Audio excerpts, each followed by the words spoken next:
현재 독일 언론에서 한국의 이것만큼은 절대 우위에 있는 것으로 봤다가 실망을 했다는 취지의 보도가 나왔습니다. 최근 유럽에서는 이와 같이 한국이라는 나라가 도대체 무슨 나라인가라며 조명이 되고 있는데, 유럽 제1의 경제 대국이자 다방면에서 모범이 되는 독일의 언론에서도 이러한 말이 나왔는데요.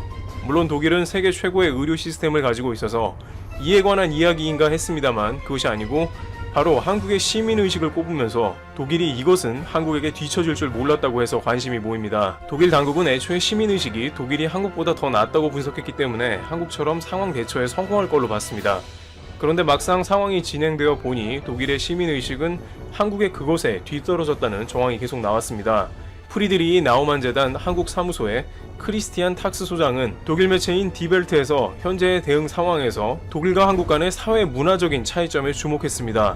그는 베를린에서 사람들이 이런 시국에 파티를 열고 뮌헨에서는 비어가든에 앉아 있었지만 한국인은 공공생활의 자제가 무엇인지를 보여주고 있고 독일인보다 규율을 더 잘 지킨다고 했습니다. 특히 탁스 소장은 독일에는 한국인이 보여준 신속성과 단호함이 부족하다면서 이런 관점에서 서울에서 지켜보기에 베를린은 제3세계의 여느 도시같이 느껴진다고 지적했습니다. 독일 매체 베를리너 차이퉁은 한국의 사회적 거리두기가 놀랄 정도로 성공적으로 진행되고 있었다고 보도합니다.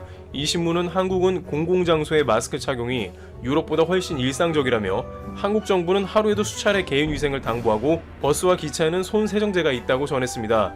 그러나 독일에서는 금지 조치가 내려졌음에도 운영이 금지된 클럽 대신 공원이나 집에 모여 춤을 추고 술을 마시는 파티가 사회적으로 논란이 된 상황이라는 것입니다. 이와 같이 독일에서는 한국처럼 시민협조가 전혀 안 된다는 것이죠. 계속해서 이 신문은 한국은 중국과 달리 독일 같은 민주주의 국가이며 지금까지 외출 금지를 한 번도 취하지 않았어도 문제가 전혀 없었는데, 반면 독일은 사람들이 말을 안 듣자 결국 사람들끼리 접촉 금지 명령까지 나왔지만 헤매고 있는 상황이라면서 한국과 시민의식에서 크게 차이가 난다는 점을 강조하고 있었습니다. SNS에서 자신은 독일에 살고 있다는 한 교민은 현재 독일은 모든 식당과 카페, 퍼블릭바 등이 운영 제한을 받고 있다면서 한국은 그렇지도 않으며 진정한 자유를 누리면서도 안전한 것은 한국이라고 말하고 있습니다. 한편 독일의 옌스 슈판 보건부 장관이 앞장서서 추진했던 동선 추적법 개정안도 순조롭지 않은 것으로 보입니다. 한국도 독일과 비슷한 법 내용이었으나 과거의 사태로 이미 법은 개정되어 이번에 제대로 활용되고 있지만 독일은 결국 개인 기본권 침해라는 이유로 강도 높게 비판을 받으며 내각회의에 상정되지도 못한 모습입니다. 독일 보건당국과 일부 독일 매체들은 이 법안이 신속하게 통과되어야 한다고 목소리를 높였습니다만 자유민주당과 녹색당, 좌파당 등의 유력 정치인들이 절대 반대 의사를 표하면서 좌초되어버린 국면인 것이죠.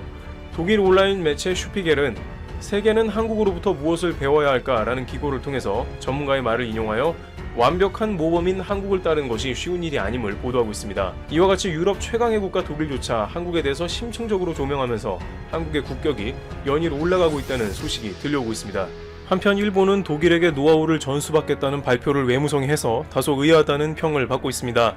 독일은 연일 한국에 대해 조명하며 한국 당국이 완벽한 모범이라고 하고 있는데, 바로 옆에 가까운 한국을 두고 저 멀리 유럽의 독일을 벤치마킹하는 것은 자존심상 한국에 연락할 수 없었던 게 아니냐는 추측도 나오는 것이죠. 그러나 일본의 노벨 의학상을 수상한 신야 교수는 바로 옆 한국의 모델이 가장 훌륭하니 당장 한국에서 관련 자료를 전수받아 일본에 적용해야 한다고 목소리를 높입니다. 그러나 일본이 그렇게 할지는 미지수인 상황인 것 같습니다. 트러블 튜브 여기서 마치겠습니다. 감사합니다.